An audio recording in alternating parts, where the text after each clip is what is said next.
주연절 후 첫 번째 주일 예배에 나오신 모든 교우님들 그리고 모든 예배자들을 주님의 이름으로 환영하고 축복합니다. 오늘도 찬양과 기도, 말씀을 통해 하나님의 은혜를 풍성하게 누리는 복된 예배 되기를 소망합니다. 이제 다 함께 자리에서 일어나셔서 찬송 37장 주 예수 이름 높이어 함께 찬양하겠습니다.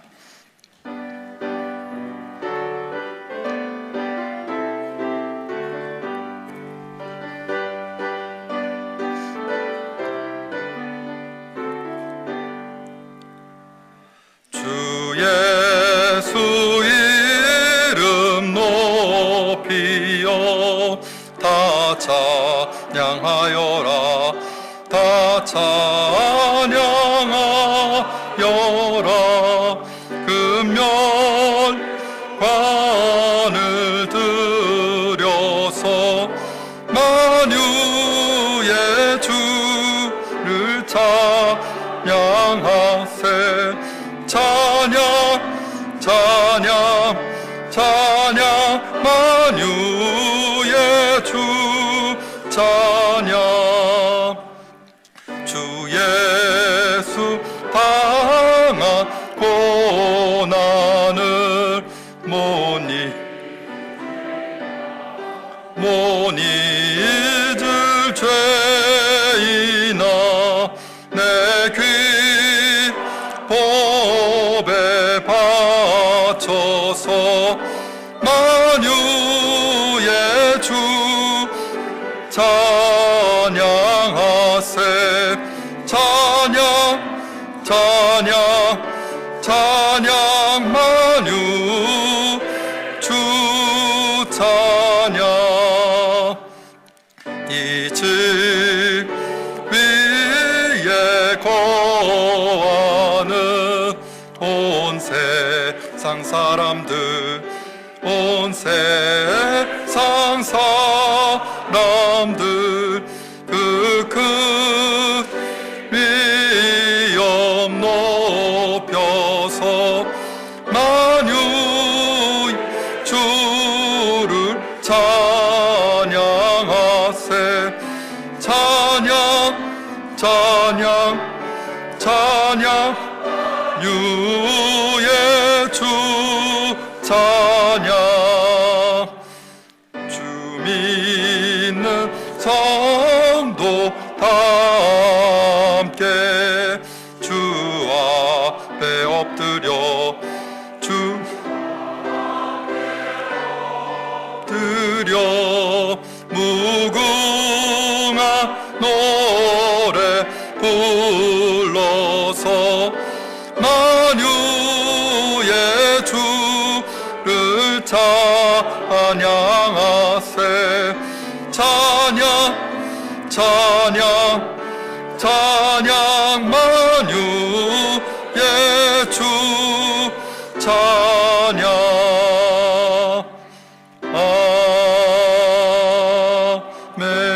아멘. 주님께서 우리를 부르십니다. 우리를 쓰시려고 거룩한 목적을 가지고 우리를 부르십니다.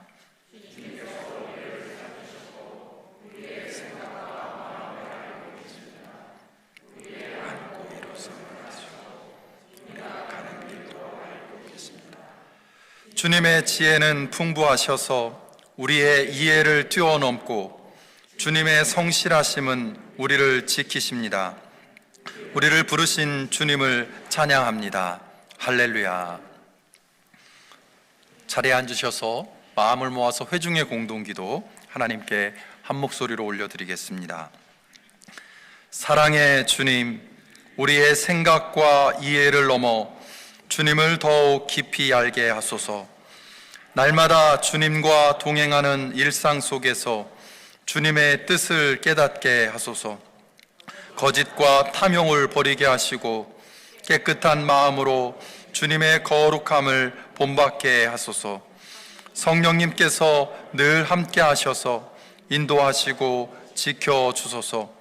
교회의 머리 되신 주님을 본받아 순종과 겸손함으로 섬겨 주님의 기쁨이 되게 하소서. 예수님의 이름으로 기도합니다. 아멘.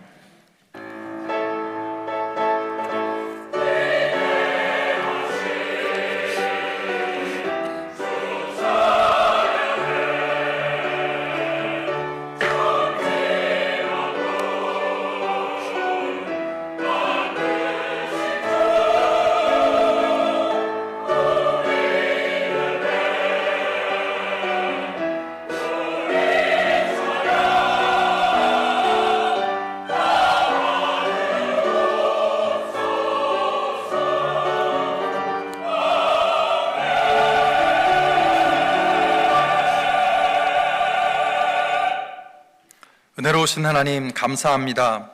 2023년을 새롭게 시작할 수 있도록 우리에게 또 한 해의 새로운 삶과 사역의 길을 열어주심에 감사합니다. 지나간 2022년을 돌아보며 서운하고 아쉽고 안타까웠던 일들을 기억하게도 되지만, 그럼에도 불구하고 하나님께서 우리 각자의 삶과 우리 교회에 허락하신 은혜들을 더 많이 떠올릴 수 있음에 감사합니다. 지난 주일 예배를 통해 묵상하게 하신 에베소서의 말씀을 기억하며 하나님의 뜻을 분별하고 삶의 목표와 우선순위를 바로 세우는 삶, 어리석은 사람의 길이 아니라 지혜로운 사람의 길을 걸어갈 수 있는 우리 각자와 우리 교회가 되기를 소망합니다. 성령님 통해서 우리의 마음과 생각을 지키시고 우리 교회를 인도하시기를 간구합니다. 새해를 맞이하면서 지난 팬데믹의 기간 동안 중단되었던 집회와 부흥회를 허락하심에 감사합니다. 다음 주로 예정된 이면수 목사님 특별 집회와 또 다음 달에 예정된 이재철 목사님 말씀 집회를 통해 우리 교회에 허락하실 은혜를 기대합니다. 온라인으로만 아니라 예배실에 함께 모여 찬양하고 기도하며 하나님의 말씀을 듣고 나누는 이 시간들을 통해서 우리 교회와 성도들이 찬양과 기도, 말씀을 통해 영적으로 다시금 회복과 부흥을 경험하는 은혜의 시간들이 될 수 있도록 성령님께서 역사하시기를 간구합니다. 또한 우리 교회의 담임 목사로서 귀한 사역을 감당할 주의 종을 여호와 이레로 예비해 주시기를 기도합니다. 새로운 담임 목사님의 파송을 위해 기도 가운데 준비하는 감리사님과 감독님에게 지혜와 분별을 허락하시기를 간구합니다. 파송받게 될 담임 목사님과 함께 모든 성도들이 우리 워싱턴 한인교회를 향한 하나님의 뜻을 구하며 하나님께서 맡기신 사명을 온전히 감당하는 교회로 거듭날 수 있는 놀라운 기회가 될 수 있도록 은총을 허락하여 주옵소서. 오늘도 변함없이 예배를 위해 헌신하는 모든 봉사자들을 축복하셔서 이 섬김을 통해 하나님 주시는 기쁨을 경험할 수 있게 하시며, 말씀을 전하시는 김영복 목사님에게 성령의 충만함을 허락하셔서 전하시는 말씀을 통해 하나님의 뜻이 선포되며 그 말씀을 듣는 모든 성도들이 영적 깨달음과 결단을 경험하게 하옵소서. 오늘 드려지는 예배를 통해 하나님은 영광 받으시고 예배하는 우리는 하나님 주시는 위로와 능력을 공급받는 은혜의 시간이 되기를 소망하며 예수님의 이름으로 기도합니다. 아멘. 다 같이 주기도문으로 기도하겠습니다. 하늘에 계신 우리 아버지여, 이름이 거룩히 여김을 받으시오며 나라가 임하시오며 뜻이 하늘에서 이루어진 것 같이 땅에서도 이루어지이다. 오늘 우리에게 일용할 양식을 주시옵고 우리에게 죄 지은 자를 사하여 준 것 같이 우리의 죄를 사하여 주시옵고 우리를 시험에 들게 하지 마시옵고 다만 악에서 구하시옵소서. 나라와 권세와 영광이 아버지께 영원히 있사옵나이다. 아멘.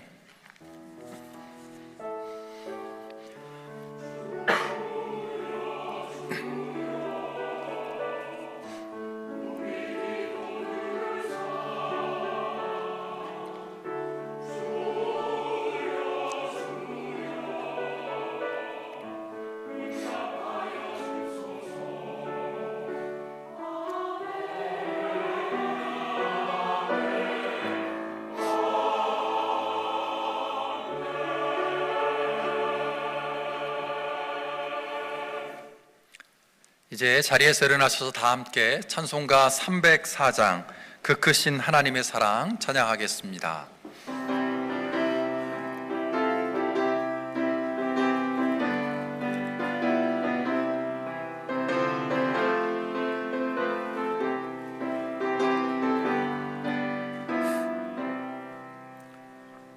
그 크신 하나님의 사랑 말로 다여 영 못하네. 저 높고 높은 별을 넘어 이 낮고 낮은 땅 위에 죄범한 영 구하려 그 아들 보내사 화목제물 삼으시고 죄 용서하셨네. 크신 사랑은 증량다 못하네. 영원히 변치 않는 사랑 성도여 찬양하세. 괴로운 시절 지나가고 땅 위에 여호와 쇠할 때 주 믿지 않던 영혼들 큰 소리 외쳐 울어도 주 믿는 성도들에게 큰 사랑 베푸사 우리의 죄 사했으니 그네 잊을까. 하나님 크신 사랑은 증량다 못하네. 영원히 변치 않는 사랑 성도여 찬양하세.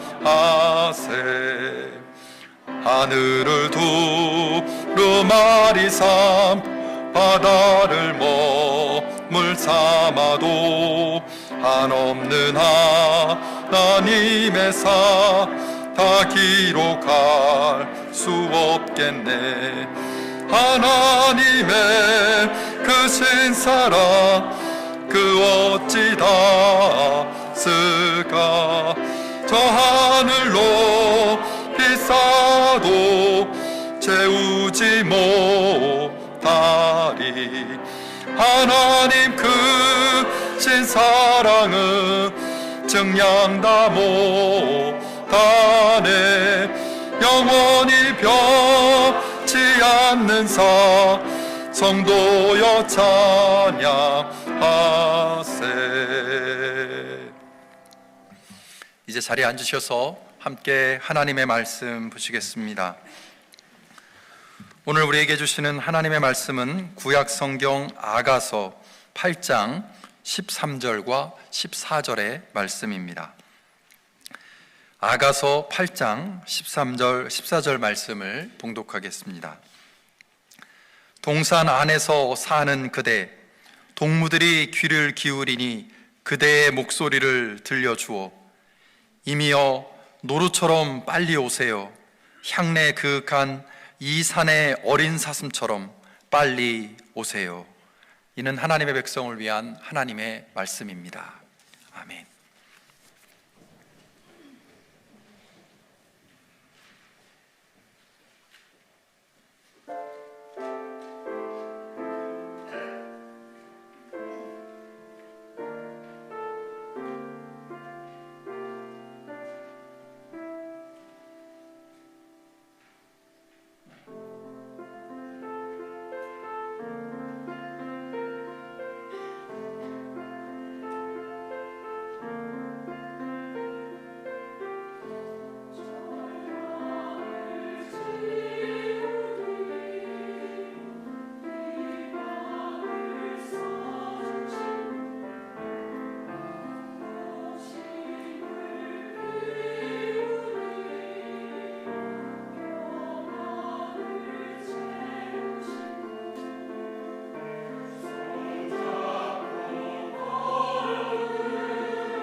Happy New Year.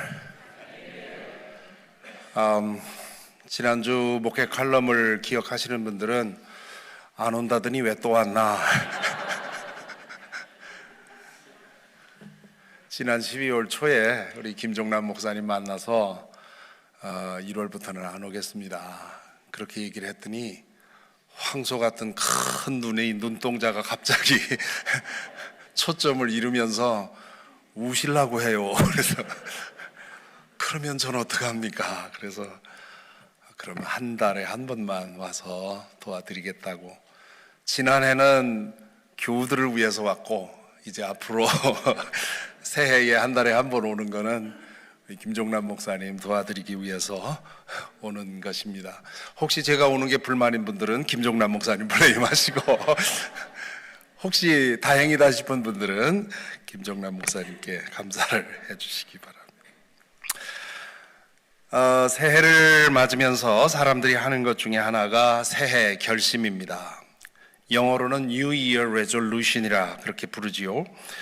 누구에게나 자신에게 무엇인가 부족한 것이 있다고 느끼는 까닭에 새해가 되면 새 출발의 의미로 중요한 결심을 합니다.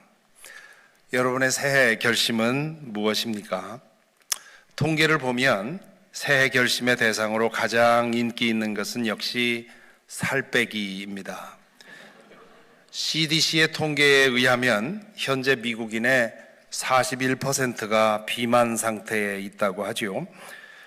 건강한 체중을 유지하는 것은 생활의 모든 영역에 변화가 일어나야 하고 또 매일 지속해야 하는 것이기 때문에 그 목표를 이루는 것이 쉽지 않습니다. 그런가 하면 믿는 이들이 새해에 가장 많이 결심하는 것 중에 하나가 큐티, 매일 말씀을 읽고 묵상하는 시간을 갖는 것이라고 하지요. 그것도 역시 쉽지 않기 때문에 중간에 포기하게 되고 또다시 결심하게 되는 것이지요.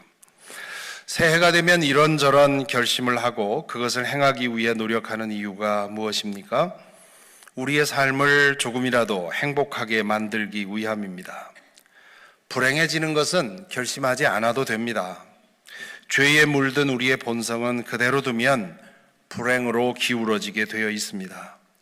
새해에는 살 좀 찌자 이렇게 결심할 필요가 없습니다. 그냥 끌리는 대로 먹고 끌리는 대로 살면 살금살금 살이 올라오지요. 잠언에 있는 유명한 말씀 있지 않습니까? 조금만 더 자야지, 조금만 더 팔을 베고 누워 있어야지 하면 가난이 강도처럼 들이닥치고 빈곤이 방패로 무장한 용사처럼 달려들 것이다. 자, 그렇다면 좀 더 근본적인 질문을 해봅시다. 행복이란 과연 무엇입니까? 여러분은 행복을 무엇이라고 정의하십니까? 어떤 사람은 행복은 불행이 없는 것이다 그렇게 정의합니다. 얼른 들으면 말장난하는 것 같지요. 하지만 생각해보면 그것도 그럴듯한 정의입니다. 우리 삶에 불행하게 하는 요소들이 없으면 행복하다 할 수 있습니다. 불행의 요소들이 뭡니까?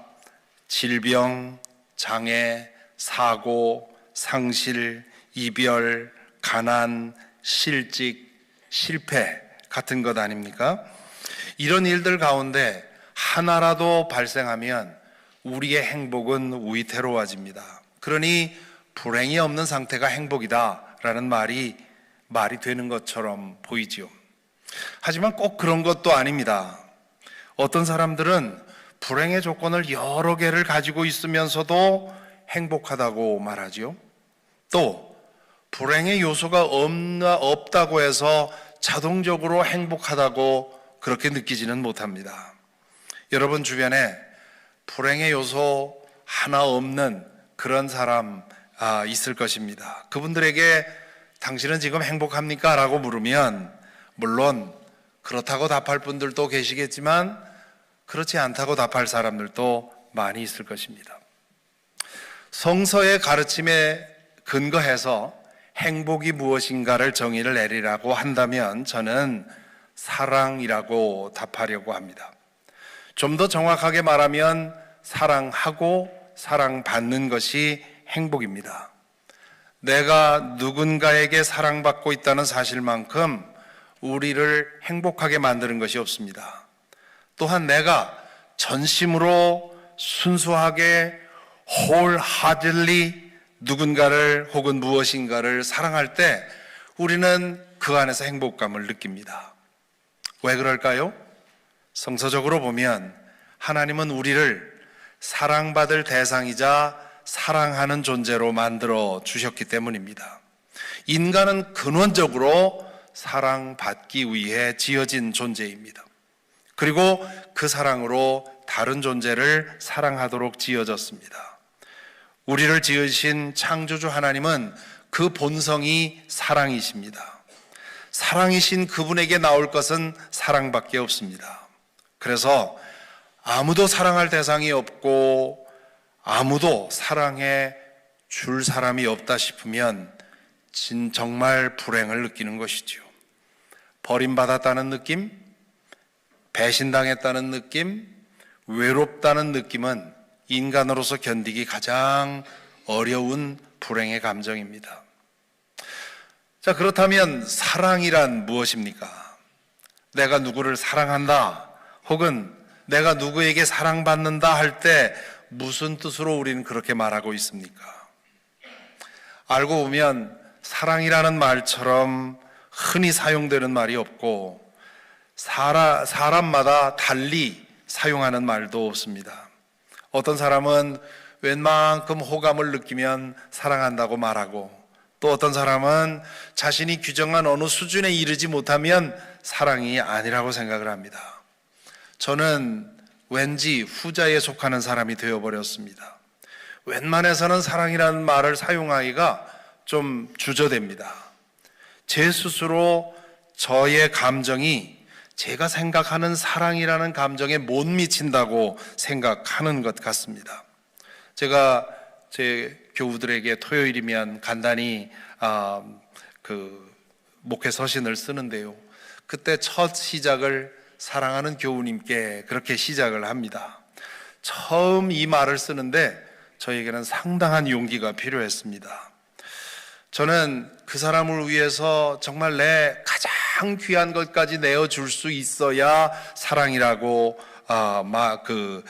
쓸 수 있다고 생각을 하는데 과연 교인들에 대한 내 마음이 거기까지 가 있는가 그런 생각을 하기 때문에 그래서 사랑하는 교우님께라고 할까 존경하는 교우님께로 할까 주저주저 하다가 그래 이렇게 쓰다 보면 그렇게 되겠지 하고 용기를 내서 사랑하는 교우님께 그렇게 말을 시작을 합니다.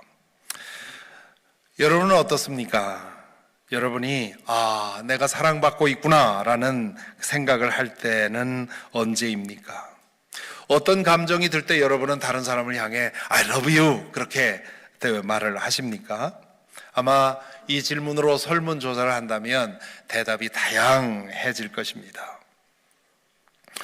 이 복잡한 문제를 해결하기 위한 방법으로서 옛날 그리스인들은 여러분이 잘 알다시피 사랑이라는 감정, 우리가 다른 사람에게 느끼는 이 감정을 네 가지의 다른 단어로 표현을 했습니다.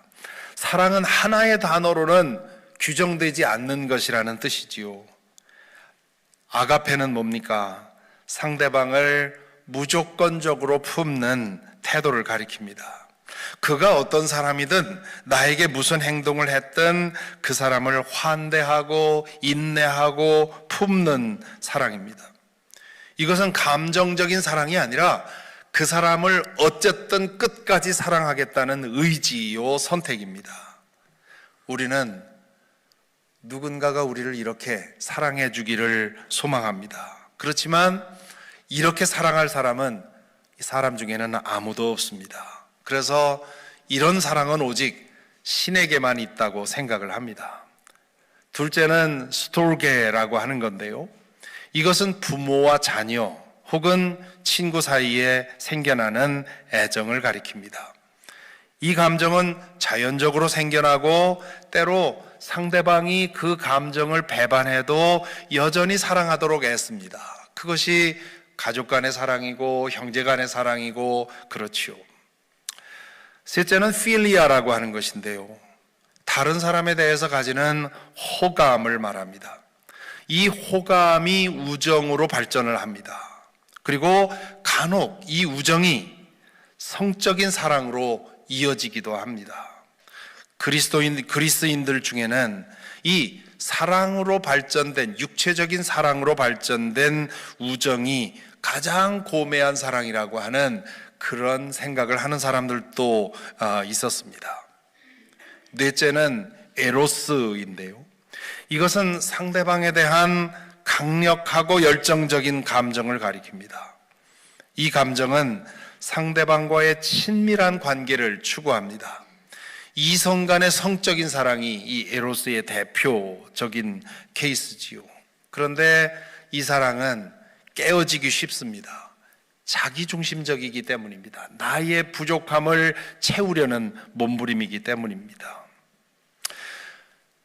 인간이 다른 인간에게 대해서 혹은 어떤 사물에 대해서 가지는 감정에 대해서 여러 가지의 단어를 사용해서 표현하는 것은 그리스인들만의 습관은 아니었습니다. 우리말에도 좋아한다, 사랑한다, 아낀다, 여러 가지 말을 사용하지 않습니까? 영어도 I love you 외에도 I like you, I care for you, I cherish you 등 여러 가지 표현을 사용합니다. 우리는 그 표현들 사이에 어떤 차이가 있음을 알기는 알지만, 그러나 정확히 선을 그어서 여기까지는 like라고 쓰고 여기부터는 love라고 쓰라고 그렇게 규정할 수는 없지요. 이 사랑에 대해서 이렇게 여러 가지의 표현을 사용할 수밖에 없다는 사실은 역설적으로 우리에게 available한 사랑의 종류가 그만큼 많다는 뜻이기도 합니다. 가정에는 식구가 있고, 바깥에는 친구들이 있고, 때로는 마음을 설레게 하는 이성을 만나기도 합니다. 반려동물도 있고요, 식물과 꽃도 있습니다. 어떤 사람은 학문을 사랑하고 어떤 사람은 음악을 사랑합니다. 우리 주변에 사랑받고 사랑하고 싶은 우리의 근원적인 필요를 채우는데 필요한 것들이 널려 있다는 뜻입니다. 그 중에 몇 가지만 가지고 있어도 우리의 인생은 훨씬 행복해질 수 있습니다. 저는 오늘 아가서를 읽었습니다. 지난 연말에 저희 교회 교인들과 함께 읽는 매일 묵상 과정 진도 가운데서 아가서를 읽고 묵상을 했기 때문에 오늘 이 말씀을 나눠야 되겠다 하는 생각을 했습니다. 이 아가서는 우리 인간에게 available한 여러 가지의 사랑 중에 에로스의 사랑에 관한 노래입니다. 아가서는 솔로몬과 술람미 여인 사이의 사랑 노래로 되어 있습니다. 그 사이사이에 예루살렘의 처녀들이 합창으로 참여합니다. 총 8장으로 되어 있는 이 책은 뮤지컬의 대본 같은 느낌을 주지요. 실제로 이 텍스트를 그대로 음악으로 옮겨서 그 뮤지컬을 만들어서 지금도 브로드웨이에서 계속 공연이 되고 있습니다. 우리말로는 아름다운 노래라 해서 아가라고 했고요, 영어 성경에서는 The Song of Songs 그렇게 타이틀을 달았습니다. 이 책에는 거룩한 예배의 자리에서 공개적으로 읽기에 민망한 노골적인 성의 표현들이 가득 차 있습니다. 오늘 성경 봉독을 위해서 예배당에서 소리내어 읽기에 민망하지 않은 본문을 고르느라고 아주 시간이 많이 걸렸습니다. 잘못했더라면 김종란 목사님이 아주 민망하게 여러분 앞에서 어려움을 당할 뻔했습니다. 게다가 남녀 간의 성애를 묘사하기 위해서 사용된 아주 은밀한 비유들이 굉장히 많습니다. 그래서 그 비유 하나하나를 상상하며 읽으면 음란하기 짝이 없습니다. 우리나라 전통 민요 가사들이 성적인 비유로 가득하지요. 세타령, 방아타령, 이게 다 성적인 비유들인데 아가서는 그에 못지 않습니다. 자, 그렇다면 이 발칙한 사랑의 노래를 성경의 가장 깊숙한 곳에 찔러 넣은 하나님의 뜻은 어디에 있을까요? 여기서 우리는 하나님의 유머를 봅니다. 알고 보면 하나님은 참 재미있는 분입니다. 어떤 사람이 친구의 서재에 몰래 들어가서 거룩한 책들이 꽂혀 있는 그 책꽂이 중간에 야한 소설책 하나를 꽂아 놓고 나왔다고 상상해 보시기 바랍니다. 하나님은 그 친구처럼 거룩한 책으로 인정받아온 이 책들 사이에 이 야한 책을 끼워 넣으신 겁니다. 왜 그 사람은 친구의 서가에 들어가서 그 야한 소설을 거기에 꽂아 넣었을까요? 아마 공부에만 빠져 있는 친구에게 홀로 지내는 아내를 돌아보라는 뜻일지도 모르겠습니다. 공부의 재미 외에 다른 재미도 즐기라고 말하는 것이 아닐까요? 성경에 아가서를 끼워 넣으신 것도 하나님의 같은 뜻이 아닐까 싶습니다. 아가서의 사랑 노래를 읽으면서 에로스의 사랑이 하나님께서 우리에게 주신 귀한 선물이라는 사실을 기억하라는 뜻이 아닐까요? 기독교인들 중에는 성적인 사랑을 죄악으로 여기는 사람들이 있습니다. 그렇지 않습니다. 해산통은 죄의 결과였지만 섹스는 하나님의 창조의 계획에 처음부터 있던 것입니다. 그렇지 않았다면 생육하고 번성하여 땅에 충만하라는 하나님의 창조 명령은 이루어지지 못했을 것입니다. 성적 욕망은 거룩한 언약 안에서 서로 사랑하고 사랑받도록 주어진 하나님의 거룩한 선물입니다.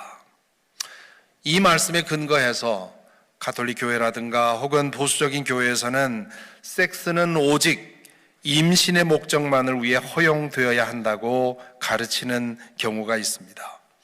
그것은 인간의 성을 너무 편협하게 본 것입니다. 인간의 성은 자신의 전부를 주고 싶은 대상을 위해 사랑을 표현하는 도구입니다. 순전한 사랑으로 나누는 성적 관계는 한 사람이 다른 사람에게 줄 수 있는 최고의 헌신이고 최상의 사랑의 경험입니다. 그렇기 때문에 진실한 사랑의 관계를 통해서 성적 욕망이 온전히 충족되면 한 사람에게서 전적으로 사랑받고 있다고 하는 그런 충만한 행복감을 느끼게 되는 것이지요. 불행하게도 인간의 타락으로 인해서 성적 욕망이 죄의 도구로 전락이 되었습니다. 섹스는 사랑을 표현하는 도구인데 섹스 자체가 목적이 되어버린 것입니다. 섹스와 사랑의 이혼, 이것이 인간의 성에 일어난 가장 위험한 왜곡 중에 하나입니다. 죄의 속성은 두 가지 중에 하나입니다. 하나는 방향을 잃는 것이고 하나는 한계를 넘어서는 것입니다.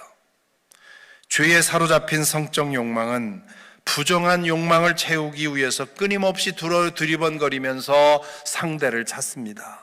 또한 죄에 사로잡힌 성적 욕망은 만족을 모르고 더 강력한 만족을 얻으려고 한계를 넘어서려고 합니다. 그로 인해서 성적 욕망은 채울 수 없는 깊은 구덩이가 되고 우리는 그 파멸의 구덩이 안으로 자신과 사랑하는 사람을 함께 끌고 들어가는 것입니다. 아가서에서 주목할 또 다른 점은 이 책이 미완성으로 끝났다는 점입니다. 이 책은 처음부터 끝까지 사랑하는 남자와 여자가 서로를 갈망하며 찾는 노래입니다. 사랑하는 사람을 만나기 위해서 들판을 떠돌기도 하고 거리를 헤매기도 합니다. 꿈에서도 그 만남은 성사되지 않습니다.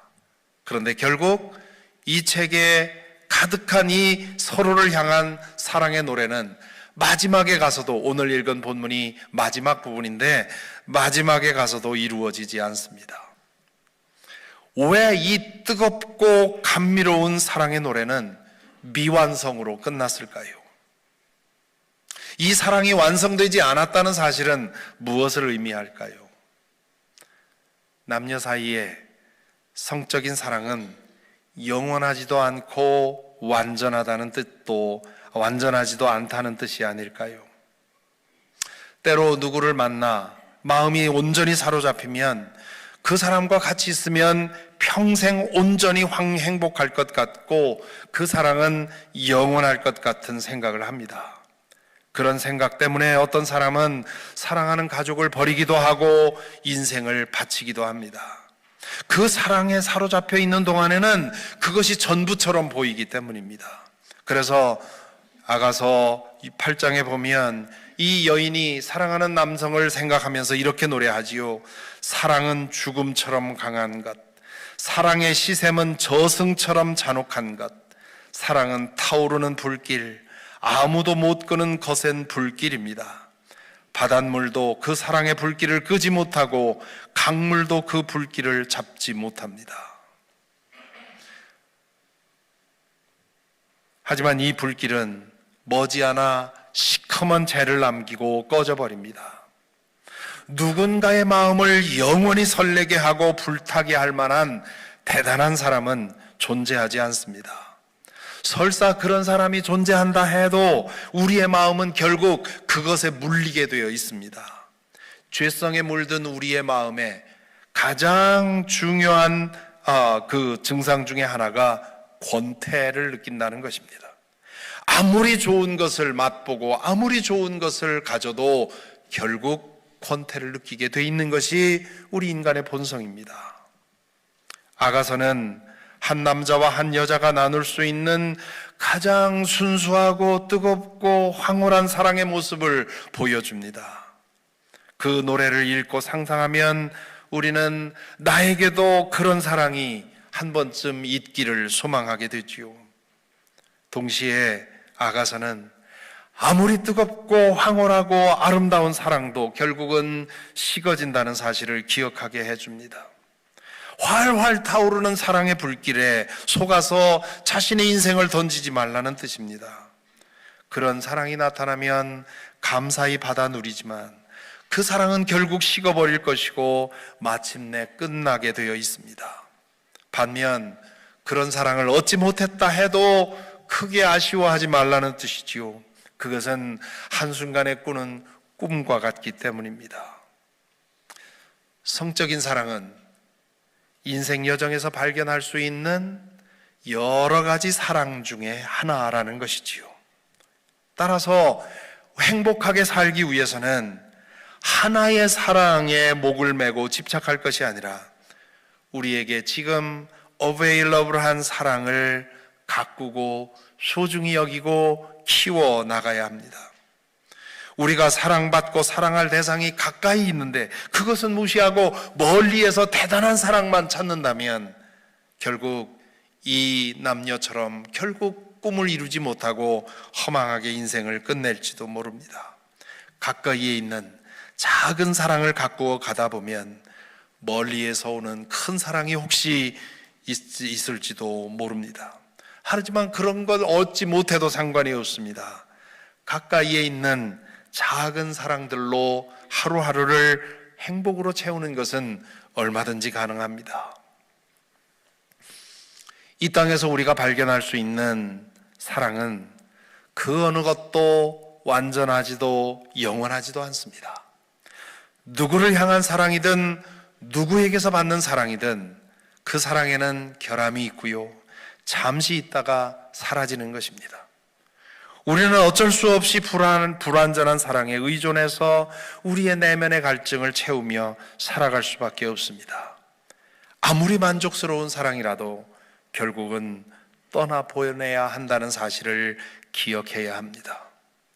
그렇기 때문에 우리에게는 다 채워지지 않은 사랑의 갈증이 남아 있습니다.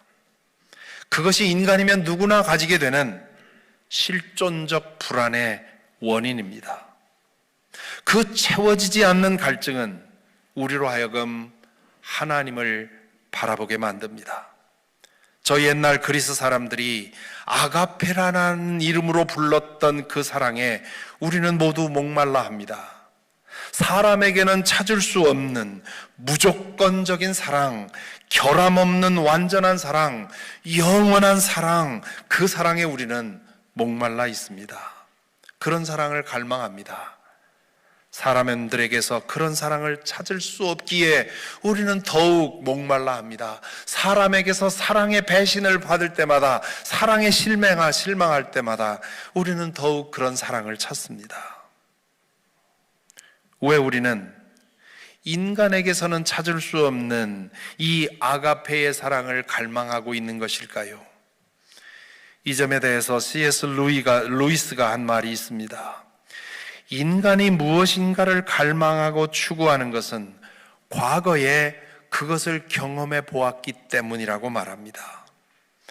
알지도 못하고 경험해 보지 못한 것을 추구하고 갈망할 이유는 없다는 것이지요. 아가서에 등장하는 이 남자와 여자는 과거에 한번 만나서 진한 사랑을 나눴습니다. 그래서 그 과거의 사랑의 추억을 생각하면서 그 사랑을 다시 한번 맛보기 위해서 서로를 갈망하고 부르고 있는 겁니다. 그것처럼 인간이면 누구나 영원하고 무조건적인 사랑을 갈망한다는 말은 과거에 그런 사랑을 우리가 경험했었다는 뜻입니다. 언제 그런 사랑을 우리가 경험했었습니까? 에덴에서 우리는 아담을 통하여 그 사랑을 경험해 보았습니다. 바울 사도가 로마서에서 아담 안에 인간이 있고 인간 안에 아담이 있다고 하지 않았습니까? 아담이 에덴에서 경험한 것, 그것이 바로 우리 모두에게 있다고 말한 적이 있습니다. 우리의 내면 깊은 곳에는 하나님과 인간이 최초에 누렸던 그 순전하고 온전하고 황홀한 사랑의 기억이 남아있다는 것입니다. 아담과 하와가 죄를 범한 후에 상실한 그 완전한 사랑을 우리는 다시 찾고 싶어 하는 것입니다. 아가서의 미완의 결말은 우리로 하여금 인간적인 사랑들로부터 하나님의 사랑으로 눈을 돌리라는 뜻입니다. 피조물로서 하나님의 사랑에 다시 접속되고 그 사랑 안에 머물러 살면 우리는 진정한 만족과 안식을 얻을 수 있습니다. 그 사랑으로 만족하고 나면 인간적인 사랑들에 대해서는 거리를 두고 담담히 살아갈 수 있습니다. 하나님의 사랑으로 만족해 있기에 사람들을 더 잘 사랑할 수 있고, 때로 사람들로부터 사랑을 얻지 못해도 그 하나님의 사랑으로 만족할 수 있습니다. 비유하자면 하나님의 사랑에 다시 접속되고 그 사랑 안에 머물러 사는 것은 우리 안에 샘물을 가지는 것과 같다 할 수 있습니다. 하나님의 사랑을 모르는 채 인간적인 사랑에만 희망을 두고 사는 것은 마치 물컵 하나를 들고 목마를 때마다 물을 구하러 다니는 것과 같다 할 수 있습니다. 다행히 웬만한 곳에는 물을 구하는 것이 어렵지 않습니다. 그러나 때로 아무리 돌아다녀도 물을 구할 수 없을 때가 있지요. 목은 타는데 아무리 다녀도 구할 물이 없다면 참으로 고통스러운 일입니다. 생각이 여기에 이르니 예수께서 하신 말씀이 생각이 납니다. 요한복음 7장에 보면 목마른 사람은 다 나에게로 와서 마셔라. 나를 믿는 사람은 성경이 말한 바와 같이 그의 배에서 생수가 강물처럼 흘러나올 것이다. 이것은 믿는 이들이 받을 성령에 관한 말씀이라고 요한은 적어 놓았는데요. 하지만 이것은 하나님의 사랑에도 적용할 수 있는 말씀입니다. 십자가에서 드러난 하나님의 그 영원한 사랑에 접속되고 그 안에 머물러 살면 우리 안에서 사랑의 생명수가 끊임없이 넘쳐 흐를 것입니다. 그것으로 우리는 충분히 만족합니다. 그것으로 우리는 충분히 행복합니다. 그 행복함을 누리는 사람은 사람에게서 사랑을 구걸하지 않습니다. 그것이 에로스이든 스톨게이든 필리아이든 있으면 감사하고요, 없어도 아쉽지 않습니다. 그리고 우리는 더 많은 사람들을 행복하게 해주기 위해 하나님의 사랑으로 사랑하기 위해 노력합니다. 지금 여러분을 가장 행복하게 해주는 사랑은 누구의 사랑입니까? 누구에서 옵니까? 혹은 누구를 향한 사랑이 요즘 여러분을 행복하게 해주고 있습니까? 그런 사랑이 하나라도 있다면 감사하시기 바랍니다. 그리고 더 소중히 가꾸어 가시기 바랍니다. 그리고 그렇게 사랑하는 사람들이 많아질 수 있도록 힘쓰시기 바랍니다. 사랑이 깊어지는 만큼 행복감도 깊어지고 넓어집니다. 2023년 혹시 매듭진 관계가 있다면 풀고, 끊어진 관계가 있다면 잊고, 멀어진 관계가 있다면 가까이 하십시다. 그것이 새해에 우리가 우리의 삶을 더 행복하게 하기 위해 할 일이라고 믿습니다. 하지만 그 모든 것보다 더 앞서야 할 더 중요한 일이 있습니다. 십자가에서 드러난 하나님의 그 다함 없는 사랑에 다시 접속되는 것입니다. 이미 접속되었다면 그 사랑의 샘물이 우리의 내면에서 막히지 않고 끊임없이 흐르도록 해야 합니다. 매일매일 영적 생활을 더욱 힘써야 하는 이유가 여기에 있지요. 그럴 때 우리는 더 사랑할 수 있고, 때로 살아가면서 어쩔 수 없이 사랑에 실망하게 될 때, 사랑에 상처받게 될 때 크게 넘어지지 않고 그럼에도 불구하고 사랑하는 능력을 얻게 될 것입니다. 부디 새해에는 저와 여러분 우리 모두가 사랑하고 사랑받는 일에 더 성장해서 더 복된 삶을 누리게 되기를 간절히 기원합니다. 기도하겠습니다.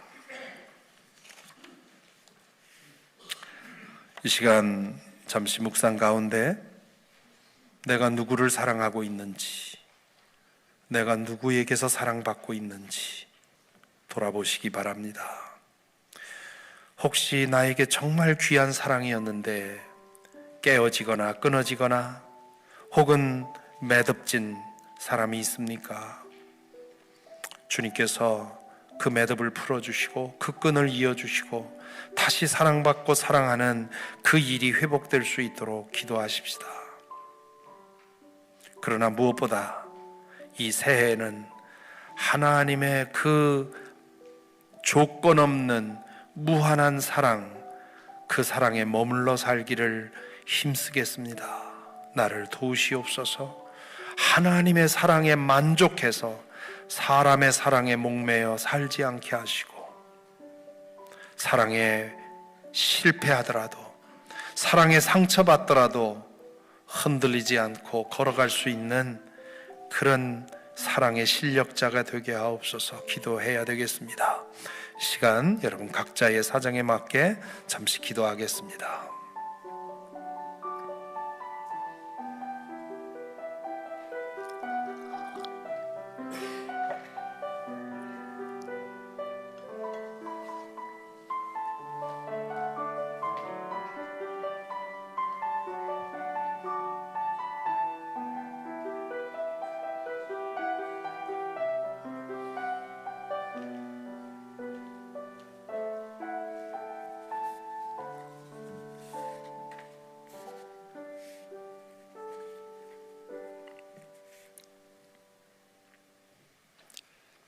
이제 다 함께 자리에서 일어나셔서 찬송 1장 부르시면서 준비한 예물 봉헌하겠습니다.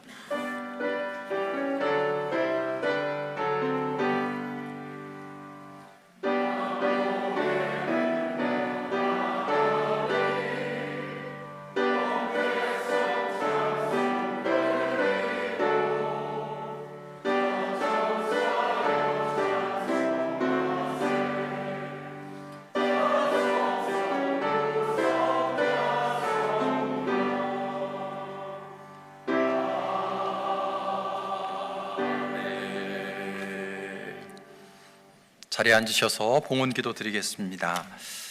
은혜로우신 주님 감사합니다. 자격 없지만 하나님께서 끊임없이 무한적으로 우리를 사랑해 주신 것 감사합니다. 그 사랑에 감사하며 이 시간 귀한 예물에 우리의 마음을 담습니다. 이 예물들이 비록 작고 보잘것없지만 이 안에 담겨있는 하나님을 향한 우리의 사랑, 그리고 그 사랑을 우리 주변에 있는 이웃들에게 전하고 나누고자 하는 마음을 주님 기억하시고 축복해 주옵소서. 드리고 싶지만 혹시라도 여유가 없어 물질을 드리지 못해 안타까움으로 주님 앞에 머리 숙인 이들이 있다면 위로하시고 그들의 삶의 자리 가운데 복을 더하여 주옵소서. 드려진 예물이 주님을 위해, 교회를 위해, 어려움 당하는 이웃들을 위해 값지게 사용되어지기를 소망하며 예수 그리스도의 이름으로 기도합니다. 아멘. 교회 소식을 전해드리겠습니다. 먼저 지난 주중에 고별 예배를 통해서 하나님께 먼저 아버님을 보내드린 최원규 집사님의 가족이 오늘 예배에 참석하셨습니다. 잠깐 자리에서 일어나 주시면 우리 교우님들은 오른손을 살짝 들어서 위로의 마음을 전해주시면 좋겠습니다. 감사합니다. 이제 자리에 앉으셔도 좋겠습니다. 교회 소식을 전해드리겠습니다. 이면수 목사님 초청 특별 집회가 1월 20일부터 22일 금요일부터 주일까지 예정되어 있습니다. 아마 주보 안에 삽지를 통해서 그리고 목회 칼럼을 통해서 내용을 접하실 수 있었을 텐데요. 우리 이면수 목사님 통해서 북한 선교, 또 북한에서의 여러 가지 경험들, 또 그동안의 목회 여정을 통해서 경험하신 은혜들을 나누실 수 있는 좋은 기회가 되리라 생각합니다. 시간을 구별하셔서 함께 이 집회를 통해서 은혜 받는 우리 성도님들 되기를 부탁드리고요. 특별히 개인적으로 강사님과 더 깊은 대화를 나누고 교제를 나누시기를 원하시는 분은 강사님의 식사 대접을 하시면서 함께 그런 시간을 나눌 수 있는 기회를 드립니다. 예배 마치시고 나가실 때 로비에 강사 대접할 수 있는 사인업 용지를 준비했습니다. 여러분들께서 자원해서 사인해 주시기를 부탁을 드립니다. 전도부에서 알려드립니다. 전도마을 기도 모임을 다시 시작하려고 합니다. 영혼 구원에 대한 열정을 다시 회복하고요. 또 전도와 관련된 여러 정보들도 나누고 또 함께 기도하는 시간을 전도사역부에서 준비했습니다. 1월 9일 월요일 저녁부터 다시 시작하는데요. 전 교우들이 함께 해주시기를 부탁을 드립니다. 자세한 내용은 박선우 장로님 통해서 안내 받으실 수 있습니다. 여선교회가 다음 주일에 만두와 죽을 판매할 예정입니다. 뉴저지 손만두 그리고 팥죽을 준비했다고 하는데요. 이 판매를 통해서 얻은 수익금은 우리 교회 부엌을 리모델링하고 또 여선교회 내 사랑의 헌금으로 사용될 예정입니다. 기억하시고 다음 주에 함께 해주시기를 부탁을 드립니다. 다른 교회 소식은 주보와 또 교회 홈페이지를 통해서 확인해 주시고 기도로 동참해 주시기를 부탁을 드립니다. 이제 다 함께 자리에서 일어나셔서 찬송 299장 하나님 사랑은 부르신 후에 김영범 목사님 축도로 예배를 마치겠습니다.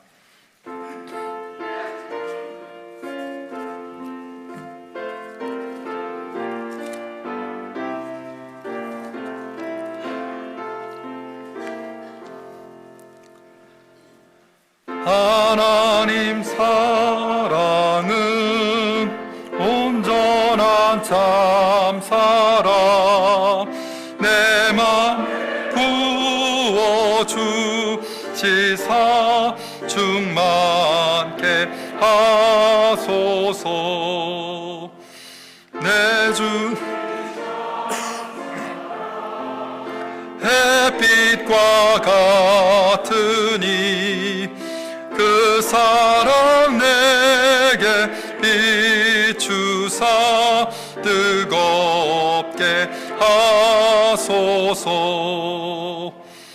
그 사랑 앞에는 풍파도 그치며 어두운 파도와 아니 그 이미 그도다. 하나님 사랑은 온전한 사랑 내 맘과 영 채우사 새 힘을 주소서.